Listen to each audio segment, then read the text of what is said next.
What's up, guys? My name is Justin. Welcome back to the channel. Today we are back on Gran Turismo 4 for another car story. Today we are going to be talking about one of the most famous cars in the world, certainly the 1990s, the Jaguar XJ220.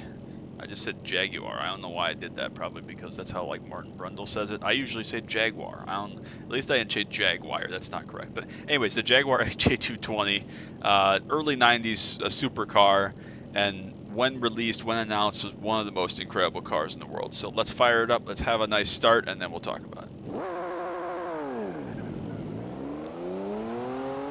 So this car came out in the early 90s, like 92, somewhere in there. And the reason it was named XJ220 is because Jaguar was trying to produce a supercar that could go 220 miles an hour. So we're taking it to the circle test track, whatever, the 6-mile oval here. I don't know what it's called even.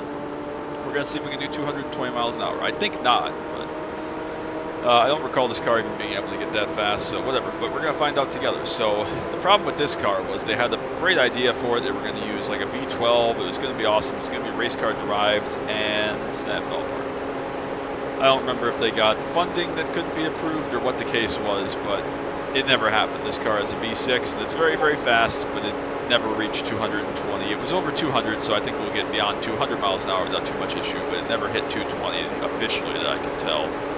This car was famous for a couple different things. First of all, in a hilarious Top Gear segment against the Australians, they were doing a drag race with a local car, an Australian car. They took a Holden Blue pickup versus a British Ford Transit van, but underneath it was a Jaguar XJ220. So Richard Hammond was not warned of this beforehand, and it was mega fast. It was crazy. He probably was warned of it beforehand. It's television, of course, but regardless, it's famous for that. It's also famous for a much lesser known racing series, a spec racing series called Fastmasters, which was in like the summer of 1993 and utilized like a bunch of 50 plus retired former professional race car drivers, IndyCar drivers, drag racers, off-road racers, NASCAR racers, Formula One racers, and many more.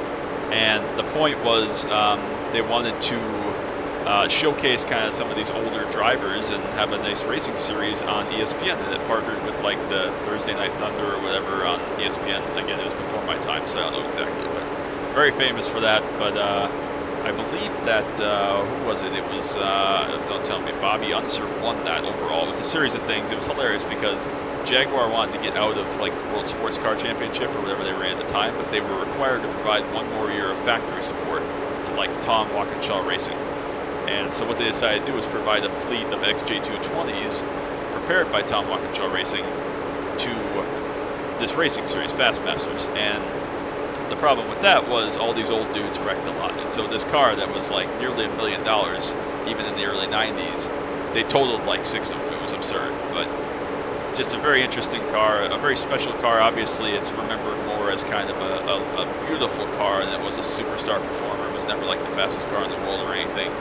Not too long after this, the McLaren F1 came along, a naturally aspirated car. I think this was a turbo V6, and obviously blew this car out of the water. Nobody really cared about the performance of this car anymore, but still a very cool car, a very beautiful car, a very special car, sometimes for a lot of the wrong reasons, but still an incredible car that never really lived up to its name, quite literally. But still very, very cool, very incredible car. And if you ever see one on the road, they're pretty rare, but if you ever see one on the road, for sure, it's something to gawk at. Or if you see it in the museum or collection, it's definitely a very striking car. It's very long, very low, and like I said, very pretty. It had a lot of modern design techniques that were present in the late 80s, early 90s in this design. And it was the first time in quite a while that Jaguar had ever really produced a race car for the street of sorts. And Jaguar is obviously well known for its race cars, all the way back to like the XKSS and stuff like that of the 50s and 60s. Obviously, it was a Le Mans competitor back then, but this car did go racing, but did never have that same kind of success on the world stage either.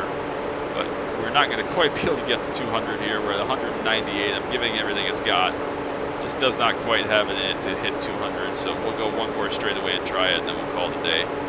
But yeah, just an interesting car. Obviously, it's a pretty special car, like I said a million times now, but it's kind of an underappreciated car. A lot of people forget about this when they talk about the supercars of the 1980s and 1990s especially. This kind of goes forgotten. It gets brushed aside by like the F40, F50, McLaren F1, stuff like that. Diablo, for example, Countach. Like nobody really remembers the XJ220, which is a shame because, again, while not a household name car for sure, definitely a high performance car that had a place in the decade. It was the epitome of like 90s decade craziness and absurdity, even though it never turned out to be that special. So can we hit 200 here? We're at 198. Apparently we're going a little bit faster than we were on the previous lap, as you can tell. Can we hit 199 at least? No. Come on, car. What are we doing? Nope. Can't do it. So whatever. We'll call that a day. Apparently, forget XJ220. I know that this is the perfect place to test top speed, but we should still be able to get close here. But 198 is going to have to be our mark for today. So I hope you all have a wonderful day. I appreciate you all so much. I hope you're still enjoying these car stories. And again, let me know if you have any personal connections to this car or any other cars that we talk about through these videos. And next week we'll be back with another special story of something different. So I appreciate you all so much. Hope you all have a wonderful day. But until next time, as always, bye.